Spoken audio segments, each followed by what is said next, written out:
Drysdale? Well, I come around the side of the house, and I see this here lady fighting with a furry-looking varmint. Turned out it was Miss Drysdale. No, Uncle Jed, it was a fox. Lady was Miss Drysdale. Oh, yeah. So I grabs up the shotgun, and I says, "Step aside, lady, and I'll shoot it." Well, instead of that, she whipped around and throwed that thing in the air. Well, I shot it on the fly, with both barrels. Blew my wife's fox fur to shreds. I wonder if she fainted dead away. I caught her just in time. The chauffeur had to help me get her into the car. She was out like a light. She was stewed to the gills. You said it took 2 men to get her back in the car. You know, Jethro, could be that there fox was Miss Drysdale's pet. Why in tarnation would she want a sneaky old fox for a pet? 'Cause them kind of people are liable to do anything. What kind of people? Ask your pa. Well, I reckon I can't protect you from the ugly side of life forever.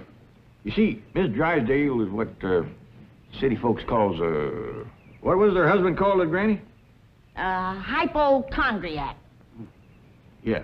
That means she drinks a little. A little. Her own husband said her bedroom was full of bottles.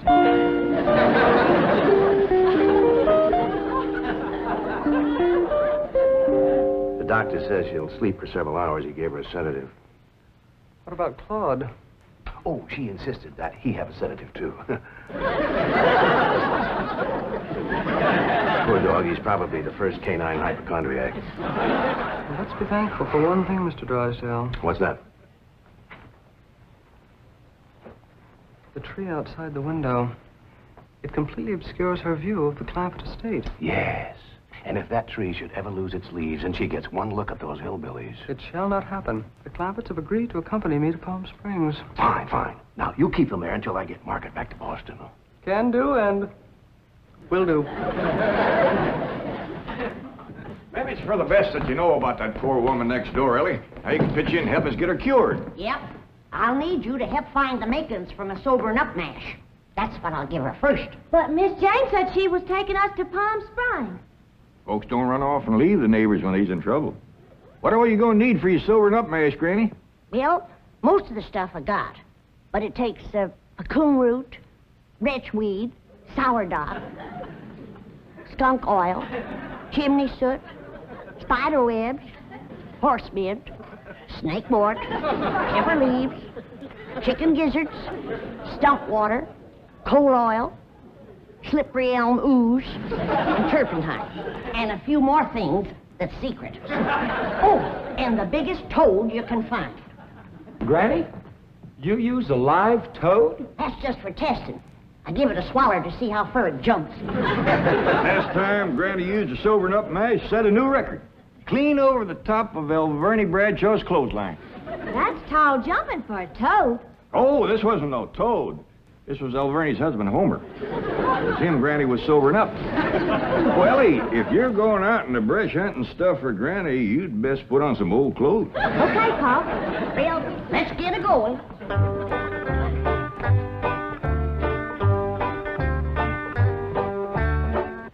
Oh, I pert near forgot. I have to have some goat's milk. After Mrs. Drysdale takes my sobering up mash, she has to have fresh goat's milk every half hour to stop the burning. Well, I reckon Jethro can borrow some. Well-to-do neighborhood like this, folks is bound to keep goats. Everybody except us. We ain't even got a cow. Nor pigs neither. Nor chickens. We ain't even got nothing to pull a plow. You're supposed to be so dad blame rich. I'll bet we're the only family in Beverly Hills that ain't got a mule. I reckon it is high time I was stocking this place. Even Mr. Drysdale's been after me to buy some cattle.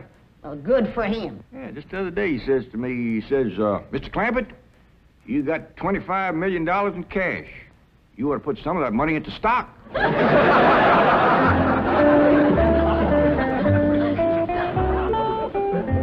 Well, we better get busy now if we're going to find... There goes that music again. Jethro, did you ever find out where that's coming from? No, sir, I didn't. Every time I went to looking for it, somebody always come to the door. This time I'm gonna find it for sure. Yeah, good hunting. Me and Granny will be figuring out what stock to buy.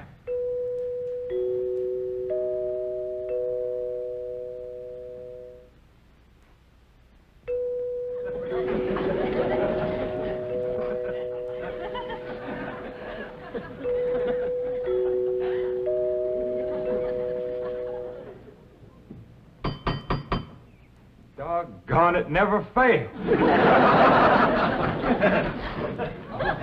Howdy, Miss Hathaway. Oh, please stop calling me Miss Hathaway. Now, if I can call you by your first name, Jethro, surely you can do the same for me. But, Please? well, howdy, Miss Jethro. How about calling me Jane? I like that better. Well, are we all set to leave for Palm Springs? No, ma'am. Uncle Jed and me's going to town and buy some stock. Stock? Yes, ma'am. Mr. Drysdale, he told Uncle Jed he had ought to put some of his money into stock. He dictated a memo on that. But you needn't waste time driving into town. You can order your stock by telephone. Now, here are Mr. Drysdale's recommendations. He doesn't want your Uncle Jed to get a bum steer. Oh, Uncle Jed, he wouldn't buy no bum steer. They should be cautious in a bull market. You gotta be careful with cows, too. Jethro, you have the most delightfully bucolic sense of humor. Now then, would you like to ride to Palm Springs with me, or would you prefer to drive and meet me there? Jethro? Oh, yes, ma'am. Would you like to drive your own car? Oh, yes, ma'am. I like to drive. Very well. I have typed out explicit directions. I've even drawn a map showing the exact location of the hotel. They have a lovely pool, and... Jethro. Oh, yes, ma'am.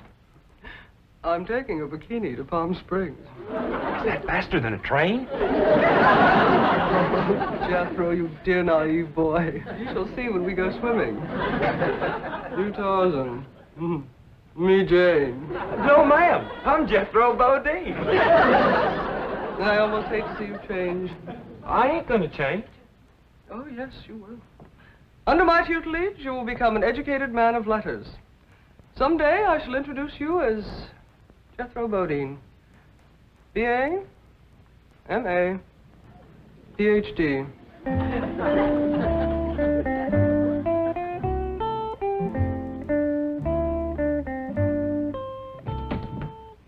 Awful smart woman, but that ain't the way you spell Bodine. All I know is this is the kind of stock Mr. Drysdale thinks is good.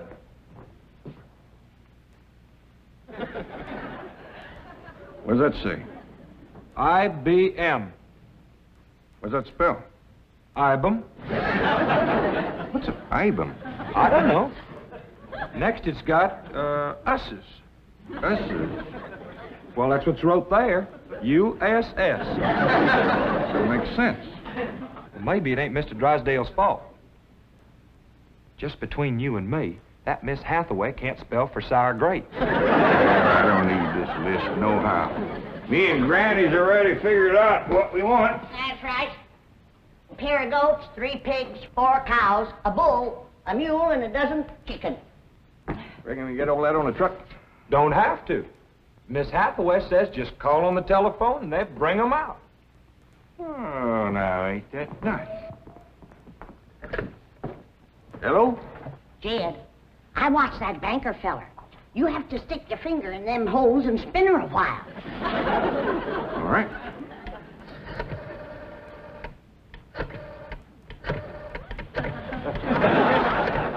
Reckon that ought to do it. Operator. Oh, howdy, ma'am. This here is Jed Clampett. I'd like to buy some stock. What number do you wish? Number? Oh, a couple of goats, 3 pigs, 4 cows, a bull, a mule, and a dozen chickens. I'll give you information. Well, thank you, ma'am. I appreciate all the information you can give me. It's the first time I ever bought stock on the telephone. Perhaps I'd better connect you with a supervisor. 2 heads is better than 1. Supervisor speaking. May I help you? Well, thank you, ma'am. This here is Jed Clampett. I'd like to buy some stock. Do you know the number you wish to reach?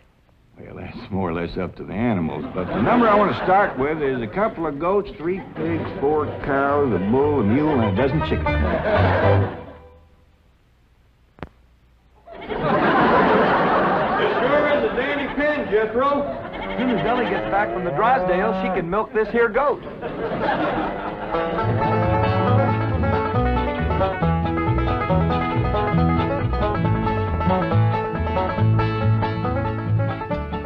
Mr. Drysdale sure has got a nice house, ain't he, Granny?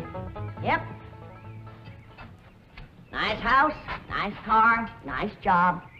But the evil of drink has sure laid a heavy hand on his heart. Never forget, Ellie, drinking is a curse. You take a drink now and then, Granny. Never more than a thimbleful.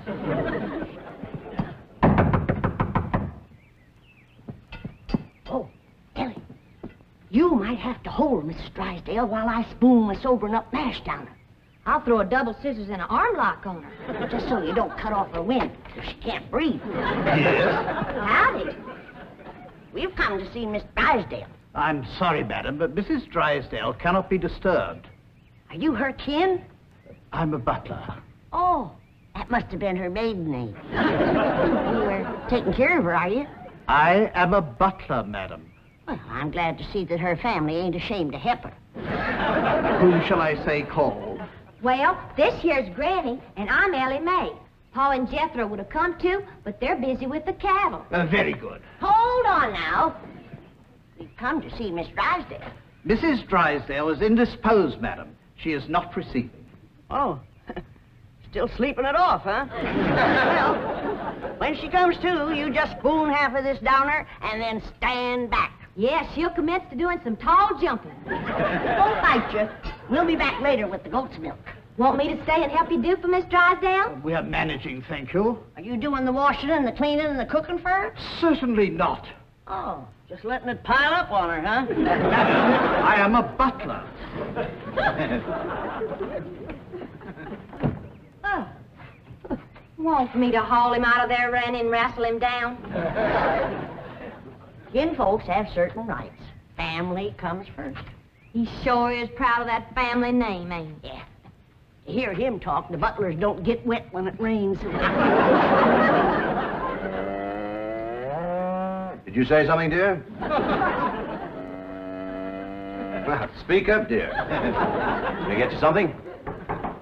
Come in. I beg your pardon, sir. The butler said some people from a ranch brought this for Madame. From a ranch? Well, he said they mentioned cattle. They call themselves Granny and Ellie Mae. The Clampetts. They haven't gone to Palm Springs. Boy, Jethro, get him in through that gate. That's the way. Suey! Pig! Ah! Get in there. Get in there, pig! Get in, pig! Come on! Get pig! That's the way. Suey! No, surely not. Marie, tell me I'm hearing things. You're hearing things, sir. Cows, chickens, pigs, goats. No.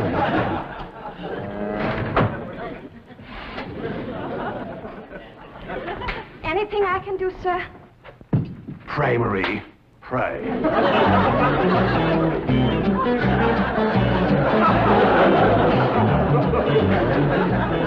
Hold your horses, I'm a-coming. Oh, howdy, Mr. Drysdale. Did your wife take May? Where's your father? He's tending the cattle.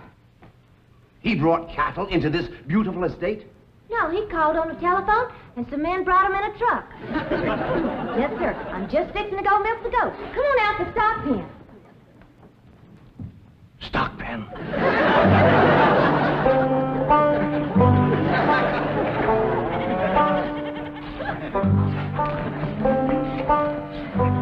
Yes, sir, Mr. Drysdale. I finally took your advice and put some of my money into stock. How's that goat milk, Ellie? Just fine, Pa.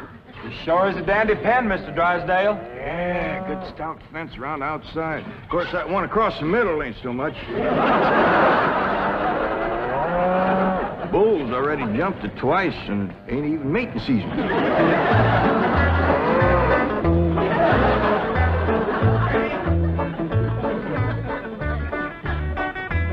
Got ourselves some mighty fine-looking stock.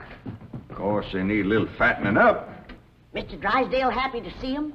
Granny, he was so happy he couldn't talk. He just kind of hung on a fence and made little gurgling noises in his throat. Well, that poor man has some joy coming to him. I'm glad to be able to help him to forget his trouble for a spell. Here's the goat's milk, Granny. Oh, good, Ellie. Now, you run that right over to Mrs. Drysdale. That sobering up mash smarts considerable unless you follow it up with fresh goat's milk. Ellie, Mr. Drysdale ever find his tongue? Yeah, Pa. Whilst I was milking the goat, I heard him kind of mumbling like he was giving thanks. He says, "Oh, what have I done to deserve this?" Lord love him. Ain't that pitiful? Oh, hurry, child, now hurry. You know, Granny, it gives a person a mighty good feeling to help a neighbor. You betcha.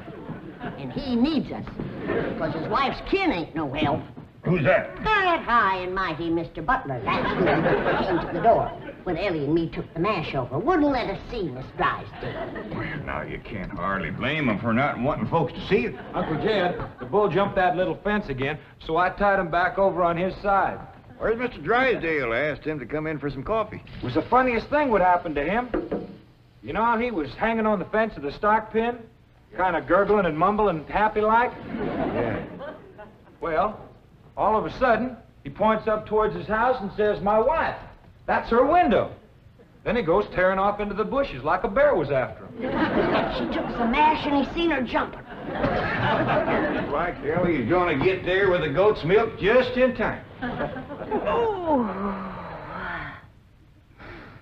Oh, Sonny, Sonny, your mumsy just had the most ghastly dream. I was going to see our new neighbors, the Clampetts, and suddenly this dreadful giant appeared with a huge gun and shot my beautiful fox fur. Isn't that the most dreadful... Claude, what are you eating? Oh, did Ravenswood bring my darling boy some nice fishy scraps? Claude. Claude! Marie, come and get Claude. What's the matter, dear? Claude, he's having a seizure or something. Is something wrong? Yes, Marie. Open the window. Yes, let's have some fresh air. No. You take Claude to the doctor. I'll get the window.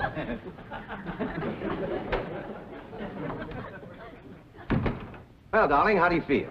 Dreadful. My nerves are shattered. Open the window, dear. Well, it might not be good for you, Margaret. Oh, don't be silly, Milburn. I need oxygen.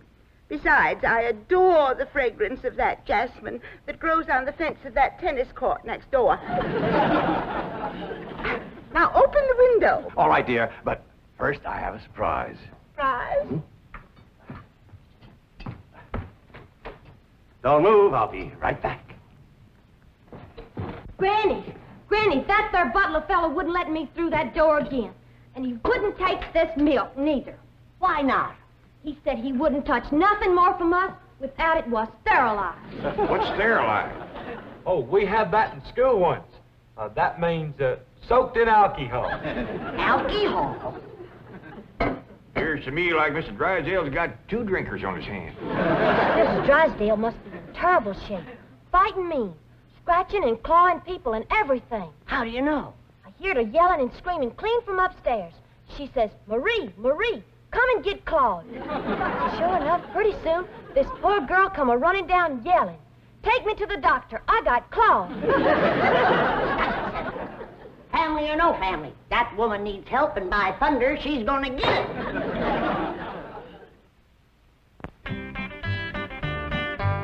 Surprise! Surprise! Milburn, have you taken leave of your senses? You know I'm much too nervous to watch television. But, darling, the doctors in Boston said your nerves were just fine. Those Boston doctors. They had the audacity to tell me that I was perfectly healthy. I said, I'm not paying you all that money to tell me I'm healthy. Milburn, I do not want to watch television. Well, you don't have to watch it, dear. Just listen. There's an exciting Western on. Weston, Milburn, shut that off and open the window. I will. Oh, there we are.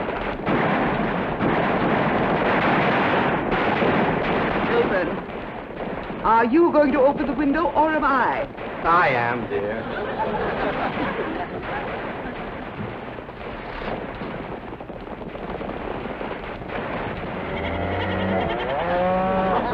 There, you see, the cattlemen and the sheepmen are fighting it out. Well, if you won't turn it off, I will. Oh, dear, I do admit that's a very old clock, but I'm sure we can get something better.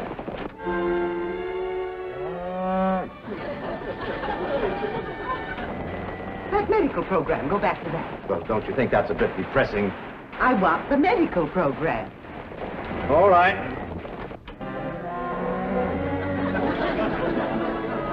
Milburn, I still hear the cattle and the goats. Yes, you see, this is the latest thing in television program. A medical western. Medical Western? Yes, I think it's called Sagebrush Surgeon. That's the window he pointed to right there. I've got to get some fresh goat's milk up to that woman some way. I could shinny up the tree and climb right in that window. Oh, Jethro, it ain't fitting for a man to be in a woman's bedroom. How about me? No, Ellie. You're too young to handle somebody wrestling in the grip of old John Barleycorn. I gotta get up there and have a goat handy to milk ever so often. I think I got it figured out, Granny. What? I'll get a rope, throw it over that limb, hoist you up to the window. Jethro, you get that Mr. Butler away from the front door. Then, Ellie, you take the nanny goat, lead it upstairs to her room for Granny. All right, Pa. But that little goat ain't gonna do nothing unless it's got that little chicken sitting on his back. That's all right. Raw egg ain't gonna do Mrs. Drysdale a bit of harm.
Margaret, what are you doing? Packing. I'm leaving immediately. Oh, don't leave me. I love you. I love you too, Milburn. Why don't you come to Boston with me? You haven't seen Sonny for a long time. I don't understand. Why have you suddenly decided to go back to Boston? To see those doctors. Let them dare to tell me now I don't have a nervous condition. I'm even having hallucinations. It's wonderful. Hallucinations? I just saw a witch fly by that window, and there's a goat in the bathtub with a chicken riding on its back. Oh, you couldn't see them, dear. Only someone with my shattered nervous system. There goes the witch again. Oh, Milburn, I'm the happiest woman in the world. It's marvelous. Wait until those doctors hear this. Can't get in the attic and she won't open the window. Heist me up again. Here, Milburn. Let's have a vitamin toast to my coming triumph.